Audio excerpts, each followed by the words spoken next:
by someone from Green Mountain Transit, which has been in the news recently with fare hike information. First, is there any adjustment to the agenda anybody has? Hearing none. Any public comment? All right, let's go into introductions. And since I didn't get any boos or cat calls of the way I revamped the introductions last time, I'm going to continue it again by identifying each municipality in alphabetical order, and folks who are here from that municipality can introduce themselves. And then when we're through the commissioners, I'll turn it over to Catherine to introduce the staff. So, Alburgh Town. Alex McCracken for Alburgh Town.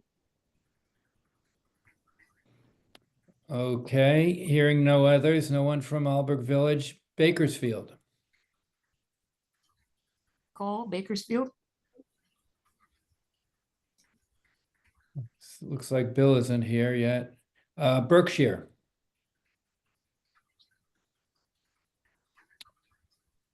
Hearing none. Enosburg Falls. Where the heck are you all from? Enosburg Town.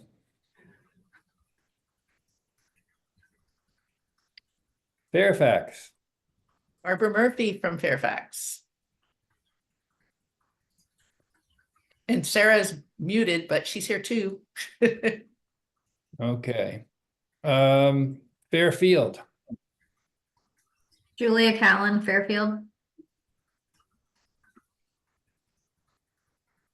Fletcher.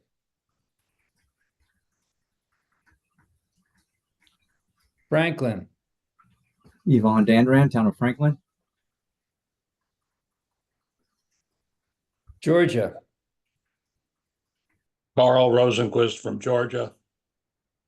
And Kirk Waite from Georgia. Grand Isle. Howard DeMars from Grand Isle. Highgate. Karen Boscat from Highgate. Isle of Mott.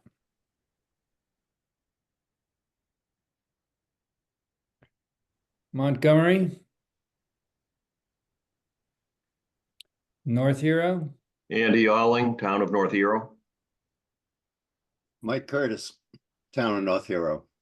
Richford. Sheldon. South Hero. You aren't going to go first, Peter? Bob Durham. I'm not. I'm rigidly following alphabetical order. Peter Zamore, South Hero. St. Albans City. Chip Sawyer from the city of St. Albans. Elizabeth Nance, City of St. Albans. St. Albans Town. Marietta Shelton, St. Albans Town. Swanton Town. Harold Garrett. Go ahead. Nicole Draper, Town of Swanton. Harold Garrett, Town of Swanton. Swanton Village. Heidi Bridge Valenta, Village of Swanton. Any commissioner not that hasn't introduced him or herself? Then I'll turn it over to Catherine. Catherine Dimitrix, staff. And then I saw Emily. Emily Cloth, staff. And Dean Pierce. Dean Pierce, staff.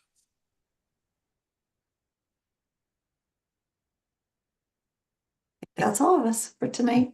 Sounds good. Okay. Next item on the agenda is to hear from Clayton Clark from Green Mountain Transit. Catherine, do you want to introduce him, or how do you want to proceed? Just let Clayton jump in. I'd be happy to introduce him, although he typically does not need an introduction. He can handle that just fine, but I'm happy to have Clayton Clark here.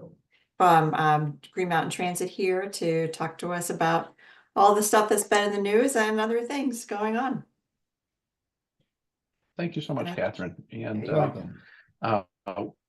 really appreciate the opportunity to talk to everybody tonight. And I'm going to talk a little bit about how we got here. And then I look forward to having a conversation afterwards and answering folks' questions. And so, but before I do, I just want to say, when we did the introductions here, there's very important people in my life that were part of these introductions.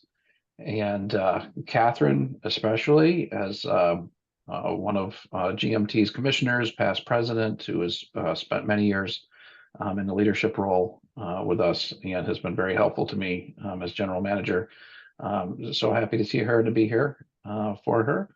But also seeing Bob, who is a chair of one of our committees and other long-term members with Bob Berman. So Bob, glad to see you here. And then Elizabeth Nance as one of our alternates. And so it's good to see friends from the GMT board here. So what I thought that I would do is kind of go over the background information about how GMT got into our current situation, and talk a little bit about the process that we're going through, and then really talk more about how it would impact Franklin and Grand Isle counties, and which I'll just tell you right off the bat the impacts that for these two counties are either nothing or better service. So I just want to say that I think that you all are going to be sort of pleased with some of the things that we're looking at. So I'm going to go backwards in time about 4 years ago, and GMT was having a financial similar situation to today, where the cost of providing service was exceeding the revenues that were coming in, and GMT needed to consider doing some service reductions. And in the beginning of 2020, before the pandemic arrived, we were going through a process of reducing routes. Then the pandemic happened, and GMT as a municipality, unlike municipalities across the country, received federal relief funds from the federal government to help us with all of the challenges that were coming about from the pandemic. And so that infusion of cash, it was about $18 million in total, really was super helpful for GMT and being able to fill the gap between the cost of our service and the revenue that we get from our normal revenue sources. It allowed us to have the fare free experiment that we started at the beginning of the pandemic as an infection control measure. It allowed us to do that for several years. And but the thing about one-time funds is that they always eventually run out. And so we're in a situation now where our COVID relief funds, we are going into this fiscal year with about $2 million remaining, and we expect that will be used up in the first quarter of fiscal year 26. And so when we look at our fiscal year 26, that we know that we provide about $2 million worth of service that we can't afford when we look at our fiscal year 26 budget. So we know that there's about a $2 million gap there. So when we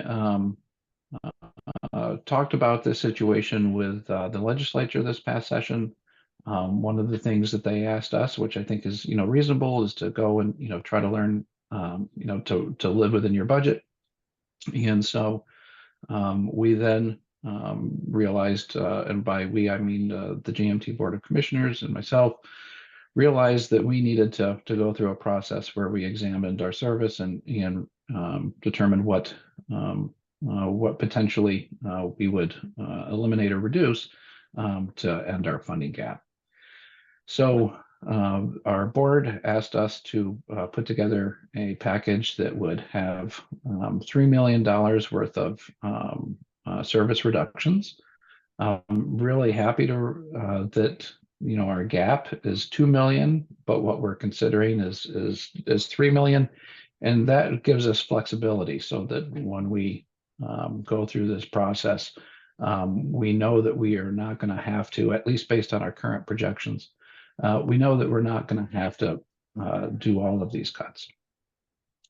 And so we had a target identified of let's see how to save $3 million. The staff came up with a plan that was released on August 27th. And since then, we've been going through a public meeting process because with Green Mountain Transit, anytime we raise our fares or reduce our service, we have a public meeting process where we can hear from folks. And so we've already had 5 public meetings. One of the things that I can just tell you, I'm so impressed by the people who have attended these meetings. I will confess having a certain amount of anxiety that, that these were going to be very difficult meetings with, folks, directing a lot of their ire at us. But really what I found was a lot of transit fans and people coming and telling us how important GMT is to their life, speaking in very specific ways about what the service does for them and their family. And it's really been a great experience so far, even though it's been a really, challenging topic. So this leaves us, we're going to still, we have 3 more public meetings, and over the next few months, the GMT board will start taking that public comment and making decisions based on what service we think would be appropriate for reduction or elimination. There's going to be multiple phases to this, and the first phase would be this November and December, and that would look primarily for savings on our local Chittenden County service on Saturdays. We identified Saturdays as an area that had higher costs and lower ridership. And the surveys that we did with a lot of our partners indicated that there was a preference for weekday service over weekend service. So that's why the focus there. We're also looking at eliminating the Jeffersonville commuter. We don't like the idea of eliminating a route, but this is a route that costs approximately $63 per passenger to move those folks. And so it had previously been identified by VTrans as a route that was underperforming that we needed to work on. And so those were the items that would be potentially reduced or eliminated November, December. In February and March, our focus would be primarily on the link service. And for the Montpelier link, what we're looking at is a reduction in service. And for the St. Albans link, we're actually looking at a combination and then possibly an extension. And so one of the things that we had noticed as we went through this process is that we were operating the St. Albans link, which would travel southward from St. Albans to the downtown transit center in Burlington. And parallel to that, we operated the Milton commuter, which would connect Milton to the downtown transit center via Route 7. And one of the things that we realized is that if we changed our routing a little bit in St. Albans, we would be able to make the time points not that much different if the St. Albans link went through Milton. And so we're looking to combine that service into having the Milton computer and the St. Albans link together. We are also looking at extending the St. Albans link northward, both in the east direction and westerly, with potentially having runs of that link connect to the existing routes to Alburg and Richford. And what would be great about that is the potential to have somebody, be able to get on a bus in Alburg and take it all the way to the Burlington's Downtown Transit Center. And so those are changes that we're thinking about for February or March. I will say that extension edition may come on later, but the February, March would be where we'd have the consolidation of the Milton and the St. Albans commuter. Oh, one of the other things that we like about that combination is that right now, even though Milton is not very far from St. Albans, public transit to St. Albans is not really an option if you live in Milton, because you'd have to go all the way into downtown Burlington and then back up. So those folks who were previously used the Milton commuter really only had a southbound option. Then they would have both south and northbound options. So we think that would be a good improvement. Looking to next June, that's where the bulk of our cuts would happen as far as the monetary savings would happen. We're considering 3 of our urban routes for possible elimination. And so that is, sort of the where I think the worst of the damage would happen as far as service reductions impacting the largest number of riders. We purposefully spaced these out so that it would give the legislature an opportunity to weigh in on the changes that would happen in February, March, and then in June.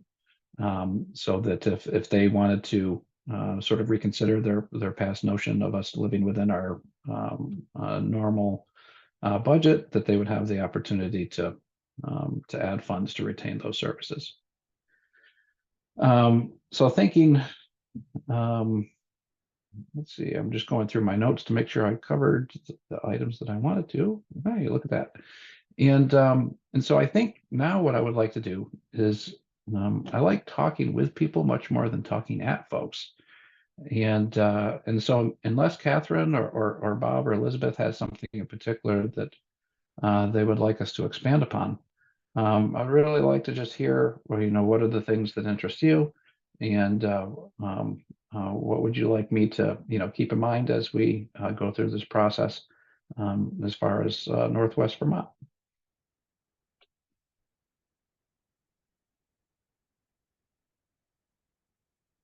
No, don't be bashful.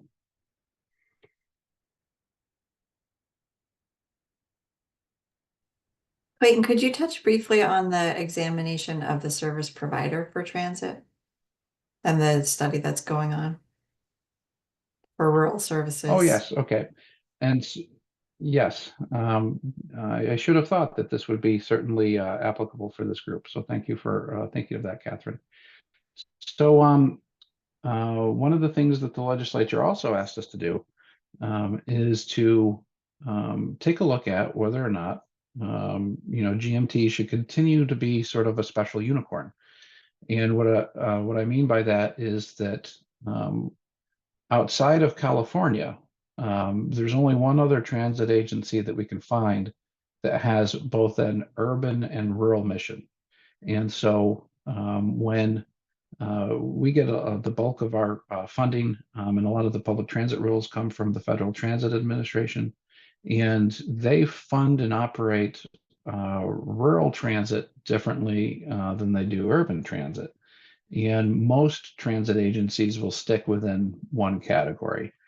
And so, as I mentioned, we're almost unique in that we have both. And so what the legislature wanted us to do is to study whether, sometimes being unique is a great thing, and sometimes being unique is not a, necessarily a wonderful thing.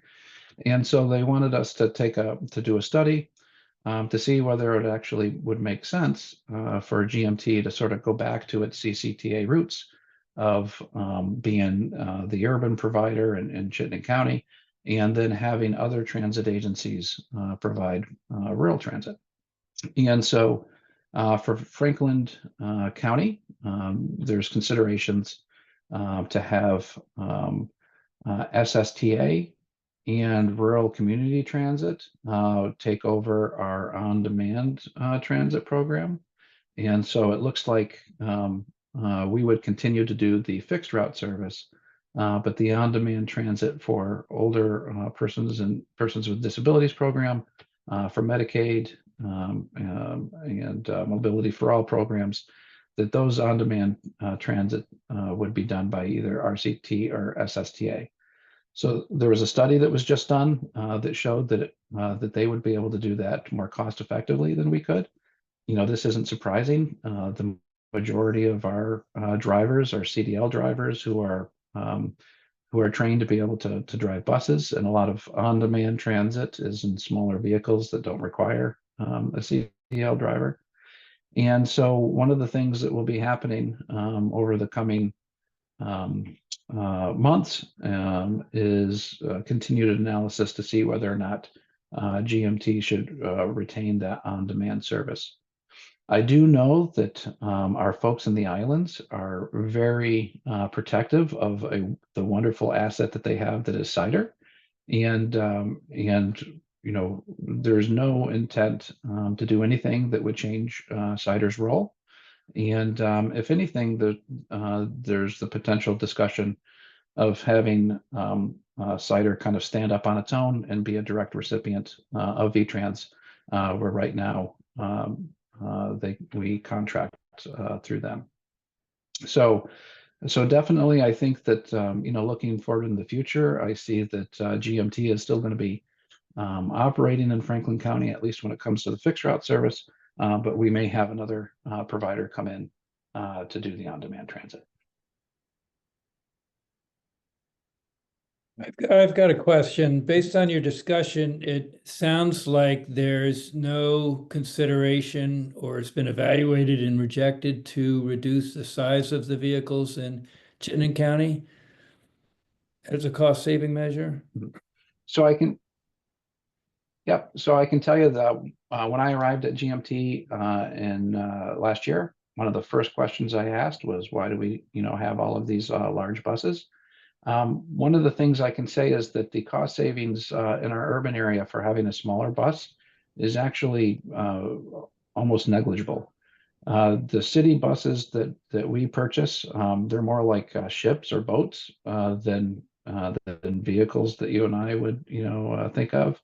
They have a 12+ year lifespan. In fact, about a third of our fleet right now is over 12 years old, and the cost of a smaller bus that's not on that big heavy duty platform is about half the size, and they last about 5 to 6 years. And so from the overall capital perspective, it costs more in capital to purchase the smaller buses for a fleet than it does the larger buses. Also, the biggest cost that we have for operating, because with transit, operating capital are separate pots of money that don't get mixed. When you look at our operating costs, our biggest cost factor is salaries. And it's going to be a CDL driver required anytime you have more than 14 passengers. And so there's not going to be a cost savings by having a smaller bus unless it was, you know, really small.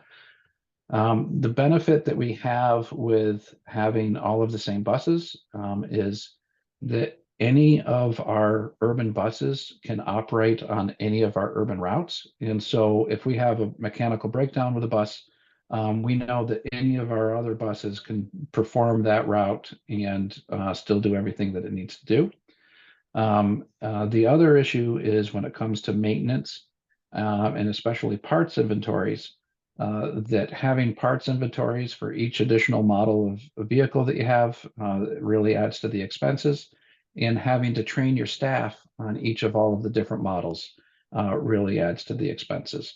And so I'm right there with you, because when I got here, I said, hey, I see a lot of our buses, especially at nighttime, you know, are moving around with just a few people in them, and that was the answer that I got.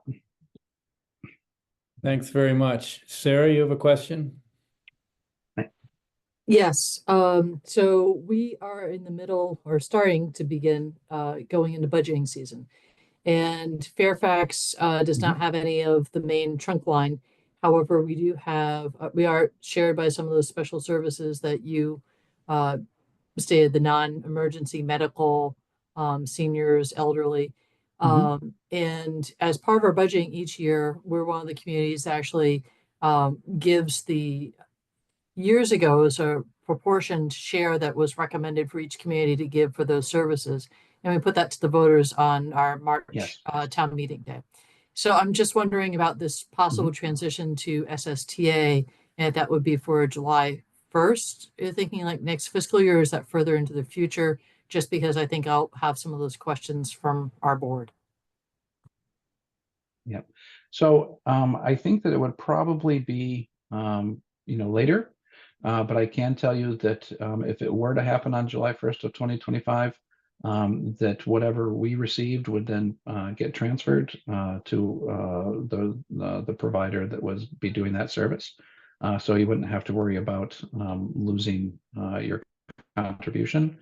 I think that the reality is that there's going to be a lot of sticky things to get through. And one of the things that's going to be challenging is that if we transfer our service, it will be to non-union providers, because both SSTA and RCT are non-union providers, and that would be a decrease of our union workforce. And so I suspect that would probably lead to some labor relations activities that would take time to work through if it were to move in that direction.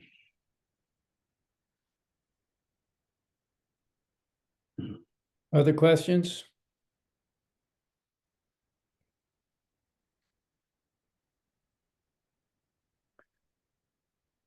Okay, thank you very much, Clayton. Interesting to hear this, and it's such an incredibly valuable service that you provide. I would love to be able to take the bus. Thank you so much. Well, I came to public transit because I'd worked in human services, and everybody that had been a client of mine over the years had struggled with transportation. And so I said, hey, you know what? Why don't I start working in transportation? And so I thank you for your sentiment. And if my dreams come true, all of our area would have much better bus service. But I'm gonna have to find a pile of gold someplace. Have a good night, everybody, and good luck with your meeting. Yeah. Bye-bye. Yeah, bye-bye. Okay. Next is to consider the minutes from the July meeting that were circulated in the board packet. Does anybody have any proposed changes before we take a vote? Of course. Yeah. So there were about 4 comments that I submitted to Catherine. And I don't know, do I need to every meeting say the same thing, or can we, they're grammatical. It doesn't change anything. So I don't know if it's something that needs to be brought up unless it's substantive. I would venture that if it's not substantive, that they need not be brought up. Okay. And we can let Catherine be the final judge on whether there's anything that needs to be brought to the attention of the commissioners at the meeting. I'm good with that. Having said that, I will make a motion to approve the minutes. Is there a second? Second. Okay, any further discussion or proposed changes?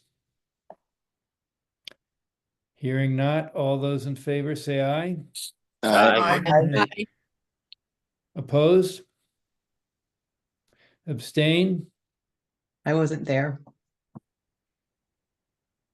Okay, the motion carries. Nicole Draper also abstained. I Oh, was I'm sorry. absent. Yeah, okay, great. Now we move on to commission reports. I'm going to go in the order that's in the board book. First is finance and operations. Kirk. So we did meet, other than enjoying the company of our expanded board, we focused on municipal assessments, which is an action item for later on this evening, and our schedule for the upcoming year. I also would like to bring to your attention that there is an error in the profit and loss budget versus actual on page 9 of this packet. Under income of municipal assessments, the budget amount is off by $30,000. The amount collected is the same as the amount budgeted, so there should be no dollars in the over/under column. I talked to Amy Adams about this. She has now corrected this, so the report should be correct in the future. Great. Personnel, Bob. Personnel did not meet, but as was noted in the report, we do have a new employee starting in October for the water project management role. Great. Next is Executive Committee, and I would note that unless Bill Irwin wants to come back, then maybe it ought to be put me in as a name for the board book. I'd like to expand a little bit on the report, especially with respect to the survey which went out and that resulted in this change of time to 6:30. And just so everyone understands the basis for that, there were 24 respondents to the survey, which is an awesome response rate. It's just about every active commissioner. So thank you all for responding. That was great. In terms of the timing, it turned out that 6, 6:30, and 7 each worked for anywhere between 67 and 70%, and that no one indicated they could only meet at 7 o'clock. So based on that, the executive committee decided to go for the middle ground of 6:30 as appropriate, and we'll see how it works. And if people want to push back at some point, we can revisit that. The other major issue was how to conduct the meetings, virtual or in person. And there were 40% in favor of primarily virtual and 40% in favor of primarily virtual plus 3 or 4 to 4 in person. And then the choices that were primarily in person, each were about 10%. There were 3 of them and they were each 10%. So that suggests that there's a preference to increase the number of virtual meetings and decrease the number of in-person meetings. And so we'll be guided by that going forward in terms of determining how to conduct the meetings. And then the last question asked whether the information in the board materials was too much, too little, or just right. And thankfully, almost everyone said it was just the right amount. One person said too much, one person said too little. So just like a diplomat getting pressure from all sides, we're making the right decision by keeping it the way it is. Any questions on that before we go on to the next committee report? Okay, the next one is project review.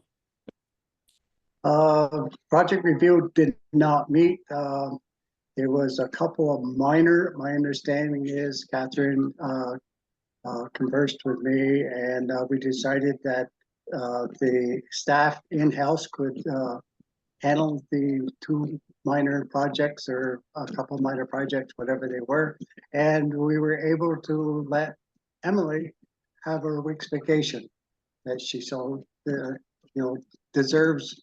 And I'm assuming Catherine or Emily that the projects that were minor were taken care of in-house, correct?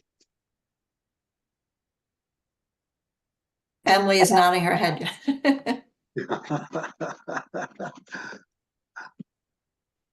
That's all. So we plan on meeting not next week, the following week. Next is TAC. We did meet and we had the town of Swanton was at our TAC meeting, our town of Swanton alternate, and with concerns over the 78 where the truck went into the river, on whether it was going to be fixed or what was going to happen. And it was decided at the TAC that with my connections with the upper ups at District 8 here, that I would meet with them to find out for the town of Swanton what was that actually going to happen and when. And so I took on that responsibility, being a past state employee. And the next day I met with them and was informed that the town of Swanton, they did not know the town of Swanton was looking for that information. And after I met with the supervisor at, who was the general manager in St. Albans, and I explained what the concerns were for the town of Swanton and what was going to happen. And he assured me that the stone was already in place to be moved to the project. And they were just waiting to get everything in place so they could actually do the work. And he assured me that he would forward this information to the town administrator, the town of Swanton, and I got CC'd on that information that he sent to the town of Swanton, so the town of Swanton does know. The other thing they were concerned about was whether there could be guardrails put there, or if they would put guardrails along that section where the tractor trailer went into the river. And because of the contracts that the state of Vermont has with the guardrail company, the state of Vermont cannot put them guardrails in themselves. So they probably aren't going to happen this fall because it's being so late in the season. But they are looking into that. The other thing that we looked at was, trying to think now. Oh, our procedures that we have and that we have at TAC, and we made a few minor adjustments to them, and we're going to go over them again, and they'll be presented to the full board in the near future for your approval.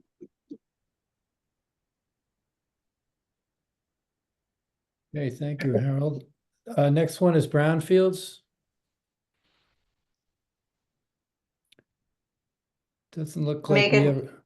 Yeah, Megan was at another meeting. I don't know if there's anything to add to what was in the packet. I think it was a pretty complete update. So it says that that was approved. Was it approved, or will that come to the executive committee for approval? I'm gonna go to report right now. We're talking about assessment dollars.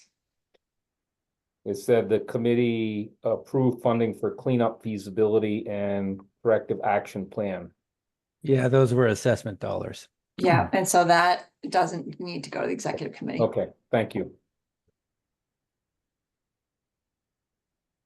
Next is regional plan, and I'm not seeing Lori here.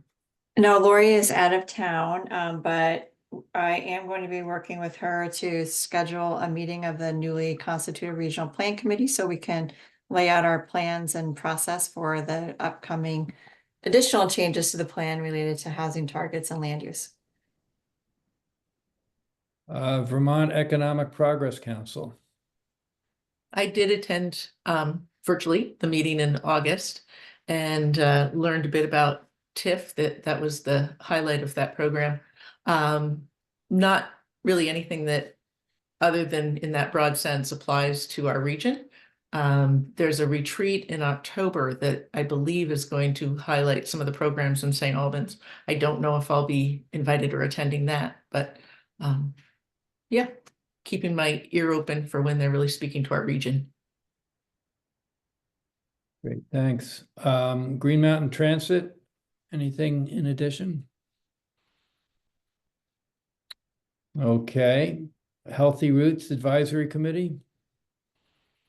We haven't met recently. There is a meeting scheduled in October, and we have received an invitation to join the CVOEO Board of Directors also in October 22nd. So I'm not here for the 17th meeting, but I would be here for that one, and I'm looking forward to going and seeing how things are, how the whole transition has gone.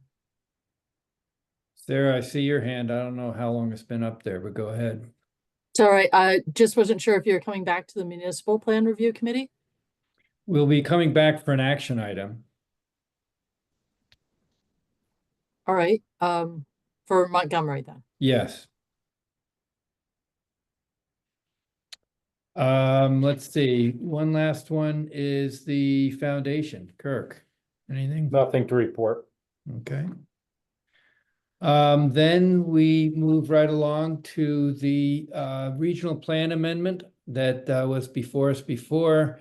There were some additional changes that the Department of Public Service wanted in the energy plan that we came up with. So we had to rewarn it, have a meeting, and now we're back for a vote. And Catherine, do you want to lead that charge? I think you summed it up nicely. We were all ready to take a vote on the final plan, and we realized that there was one appendix that didn't get updated. It was just simply removing an old appendix with outdated data. So we warned a new hearing. We removed that appendix, warned a new final public hearing, and the plan is before you again for your consideration with no changes from the version in July that you considered previously, other than removing the outdated appendix. Kirk? And Catherine, can you confirm that we have the 60% necessary for the vote? We do. Thank you, Bill. You're welcome. Okay, does anyone want to make a motion?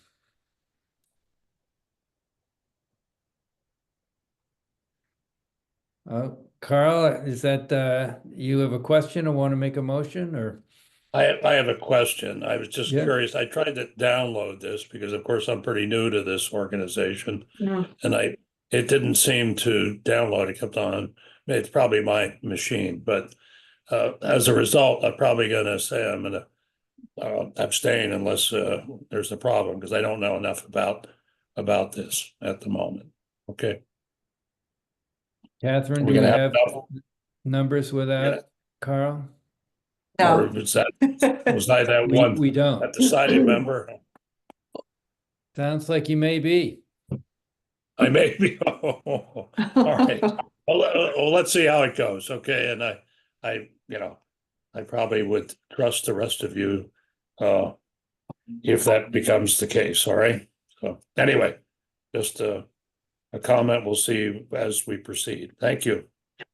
Well, we'll before we get to a second, I can give you a little bit more background. The amendment relates to including an updated energy plan to the regional plan. The energy plan is something that started, I don't know, 8-9 years ago, and it if the Regional Planning Commission came up with an energy plan that met certain criteria imposed by the Department of Public Service, then the regional regional commission's recommendations in Section 248 proceedings would be given a higher level of deference rather than substantial or due consideration. It would be substantial deference, which is a higher level of consideration accorded to the regional commission. So that was the quid pro quo, was to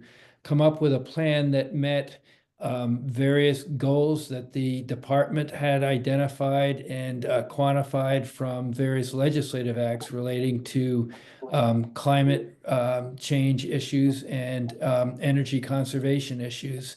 And if the plan did meet those goals, then they could get additional consideration in Section 248. And Section 248 is a regulatory proceeding where the Public Service Board has to review and approve proposed electric or gas transmission lines or generation facilities.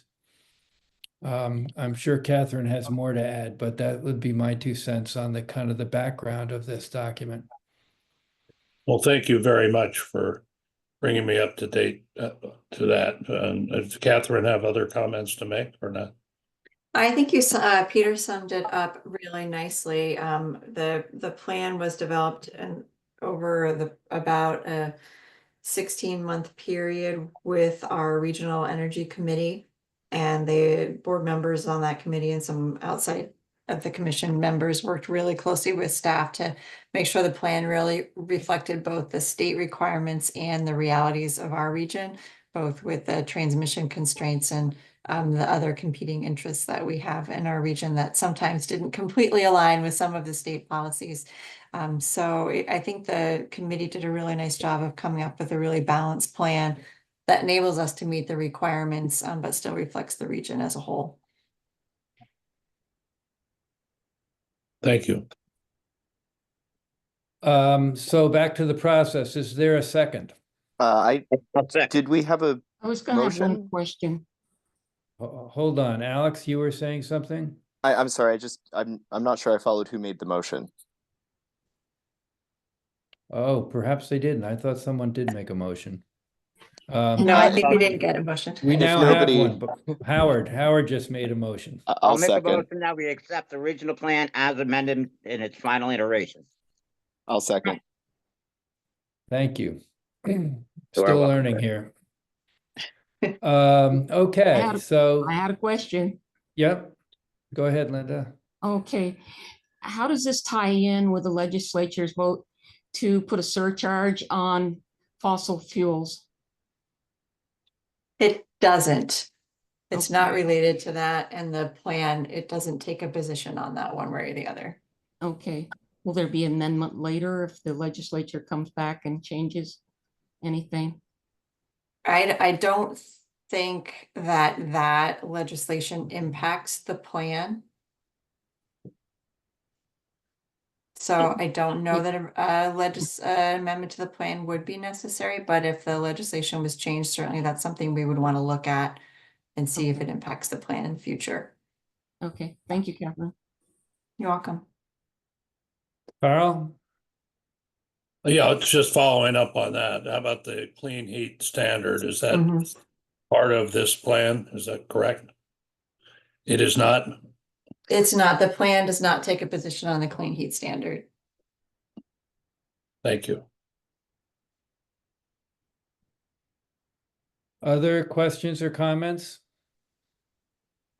Peter, Yeah, are we going to do this the way that we usually do, where Catherine or the secretary calls out each commissioner to vote yay or nay? I wasn't aware that we do that Yeah. sometimes, but we certainly can. We've done that before in some of these things to make sure that somebody says, well, I didn't vote for it. I think Okay. members can request a roll call. Just gonna say, I think that maybe a request of a roll call has been made. Yes. Yep. Okay, so we will do it by roll call. And I guess since you're all on one screen, I can hope that the screen doesn't bounce around as I call various people. Wasn't as good as Bill was in following the bouncing ball. So maybe if we go ahead, then I'm gonna just go from what I have. The first person, as luck would have it, would be you, Carl. Oh, well, I'd rather hear what the other votes are. Okay.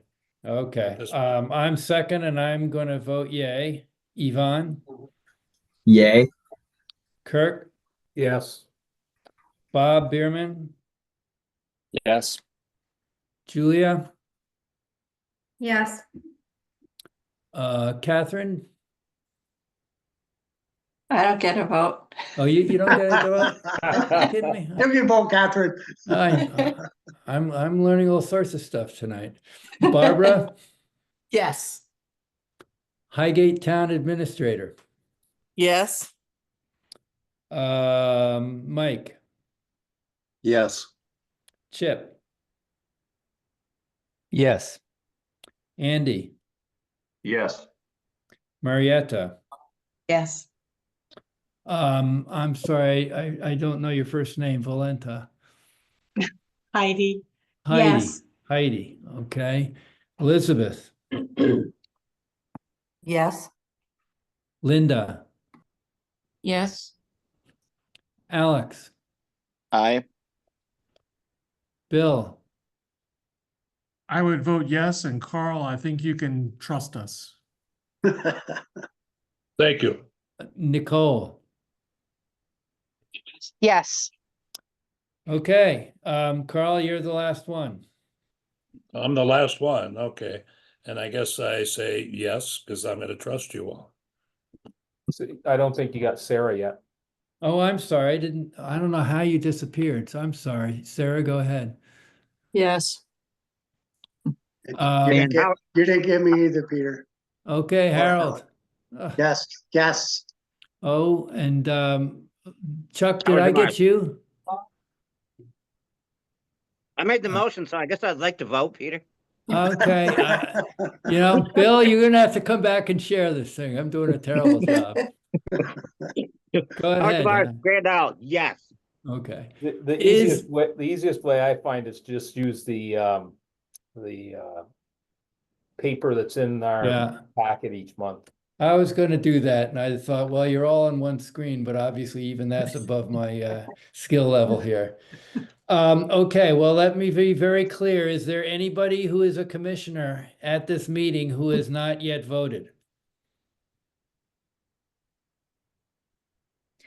Well, given that, I I see think... Chuck.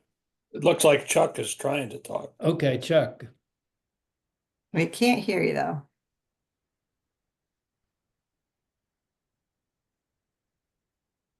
Still on mute. Thumbs up. Okay. Any objections to considering a thumbs up as a yes? No. Okay. It looks like we have a unanimous vote in favor and that we've met the 60%, so that we've met all of the requirements to be able to submit this as an approved amended plan to go to the Department of Public Service and elsewhere. Wonderful. Thank you Great. all for that vote. That was great. And thank you to the Energy Committee and the Regional Plan Committee for all the work getting to this point, and to Marlena and Emily for their great staff work getting us to this point. And as Peter said, we'll now submit it to the Department of Public Service for their approval officially. And we don't want to hear any more complaints from them. And thank you, Peter, for doing the roll call. It just, there's never any question what's this Sure. in the minutes. Absolutely. Absolutely. It's a great idea. Okay, so that was the first action item. The second one is approval of the Montgomery Town Plan. Who's going to lead that discussion? So That's Sarah, Sarah. and I'd just like to give a quick committee update first. So it was in the staff notes that Sheldon was reviewed, and Sheldon was not, Alberg was. We also reviewed Isle of Mont, and kudos to Isle of Mont for their first plan ever. I want to give a shout out to that because that's huge. And I think it speaks to the new process that we have. We had one minor thing about education that we're asking for them, but hopefully we'll look forward to getting them into this process next. So Heidi's on here too. So Heidi, feel free to jump in, as it was just the two of us reviewing and approving the plan. And I think just that's sort of the last committee update is we're looking at restructuring because our committee has dwindled to myself, Heidi, and Megan. And it's a fairly small number for a significant number of plans that are coming through. And so we are going to be looking, I think, or considering modifications so we can handle some of those future plans and vote appropriately. So Montgomery was... So Sarah, before you move on to the action item, have you begun to review Georgia's draft plan yet? No, so I'm an adjacent municipality. So I just got it at the beginning of the week in my email as just an adjacent municipality. I haven't formally gotten that yet, but I believe that Lucas is looking for a time for our committee to meet in October. Thank you. And we did do an earlier staff review at an earlier stage when they just asked for some initial staff feedback. Thank you.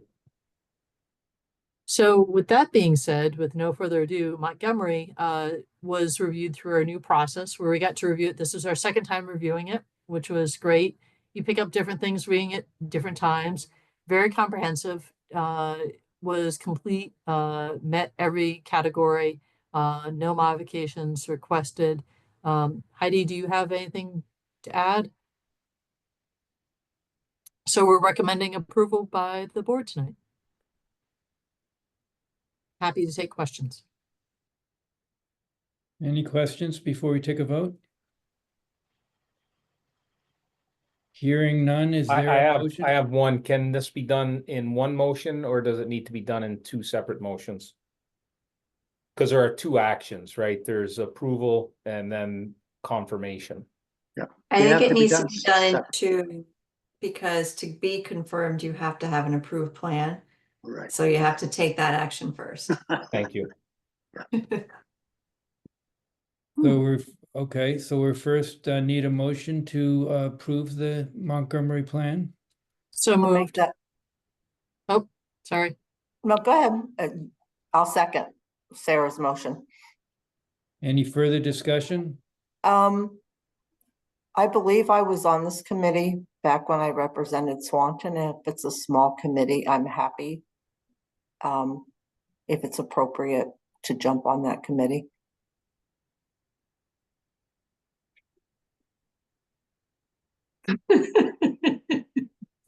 Be careful what you wish for, Sarah. Yes, please. Okay, all those in favor of approving the Montgomery plan signify by saying aye. Aye. Aye. Aye. Aye. Opposed? Abstentions? And now I guess we need another vote to confirm. I'd make a motion to confirm the plan we just affirmed. Second, Approved. I'll second I'll that. second. So is that the specific motion that's necessary? Yeah, Or are is we there con- special or are we wording that's Or required? are we confirming their planning process? It's confirming the planning process, and if that's all right with Barbara, that's how we'll note the motion. I will accept that friendly amendment, absolutely. Thank you. okay, I think we've had a motion and a second. Any further discussion? Sorry, who was the second? I didn't catch it. Maybe we didn't. Nicole and seven. Swanton, I seconded.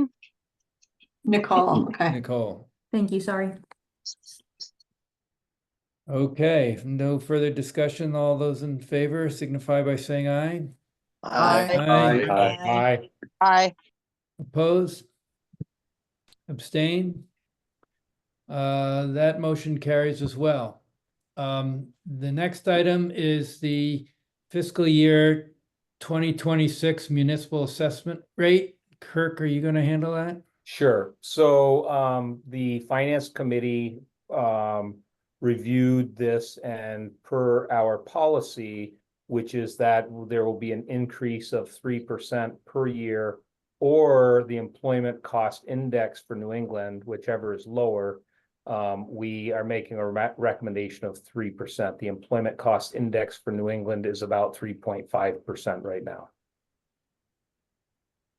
And you'll see on the last page how that impacts each town. It's not a lot of money, but the value that we get out of those funds is very good. Carl?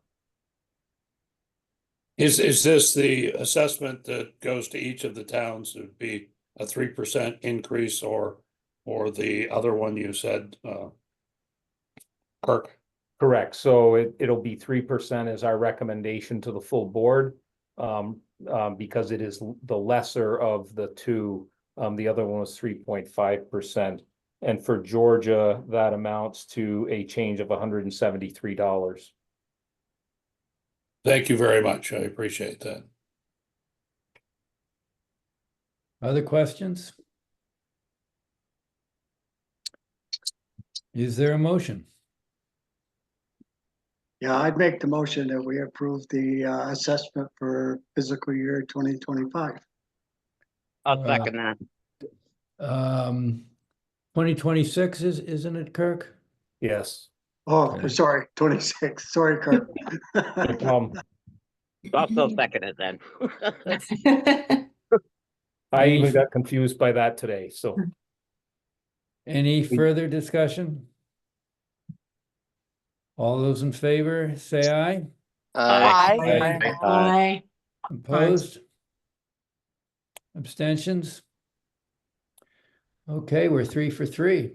And the reason this is so early is because we want to make sure that it gets approved so we can get the information to the select boards before they put their budgets together.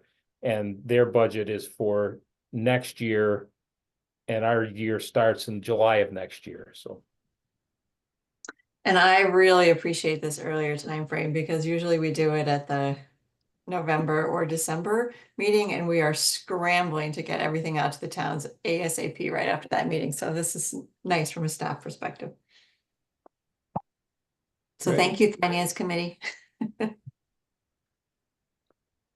Okay, commissioner announcements. Peter, I know Dean had one quick announcement. I know staff, not Yep. commissioner, but if that's all Yep, right. sure.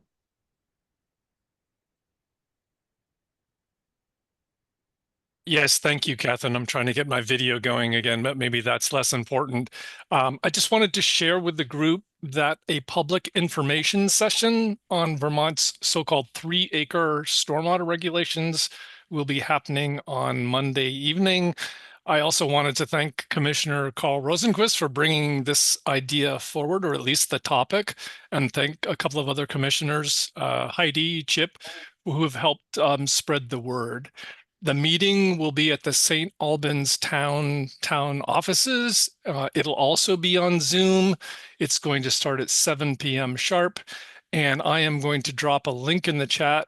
You can also find some information on the NRPC website, but I'm going to just drop the link in the chat right now. So if anybody wants to find out more, it's also mentioned in the latest newsletter. And if you haven't had a chance, you'll find the same link there. Thanks. Thanks, Dean. Carl. Yeah, I just wanted to thank Dean for and Catherine for setting this up. I appreciate that.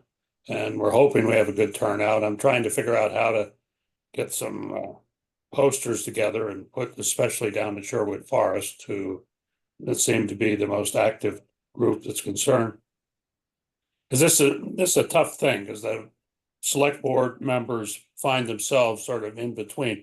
We want to help our constituents, but it's not something that we alone can solve. And that's why I asked the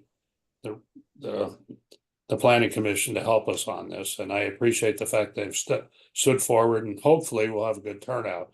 But right now I'm trying to figure out how to get some signs together down to make sure enough people attend to make it worthwhile, because I know Dean's worked hard, and we have it looks like a good panel of people to answer questions. So thank you very much. I appreciate it. Sure, Carl. And I will just I will resend a poster that I thought I had already sent to you, and that's something that maybe can be printed and shared with those folks.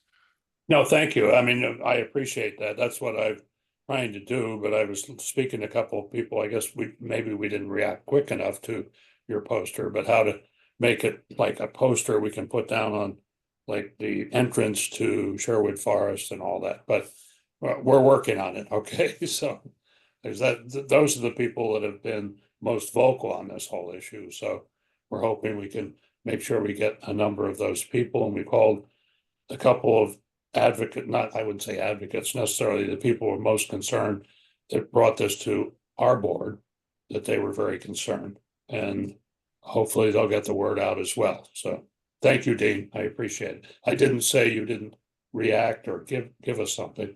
Maybe we didn't act as appropriately as we should have. Thank you. Okay. Sarah. So I just wanted to say that Megan is at another meeting tonight, and that's why she's not here. So the town of St. Albans is embarking upon transit-oriented development. And there's a series of meetings. The one tonight went to 7 out of the Highgate Shopping Plaza. There's the public meeting tomorrow, which is going to sort of synthesize some of the results of the public input. what transit-oriented development is looking like. Albans is one, I think the only Franklin County town that's participating in this in northwestern Vermont. And it's going to be tomorrow from 6:30 to 8 at the Highgate Shopping Plaza in sort of the old Staples area. We'd advertised it for the other end by Pizza Hut, but it's left of Hannaford. They're also there. Find yourself at Highgate Plaza during the day. Stop in, it's right next to Lenny's, and stop in, take a look at the maps, and add your feedback. Carl. Yeah, I just wanted to acknowledge somebody that passed in our community, Jill Rainville, longtime resident, longtime select board member, longtime member of our Board of Civil Authority, passed. And so sympathy to his family and all in the community that knew him. Thank you.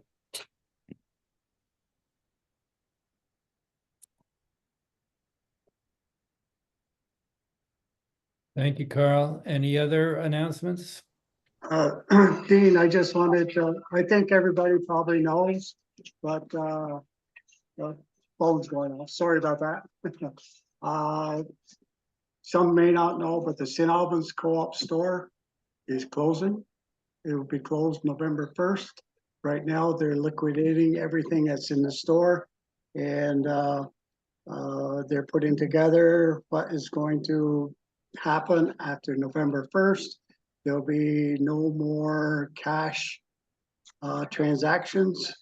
They'll be dealing mainly as closely as they can with the farm community as they did years ago.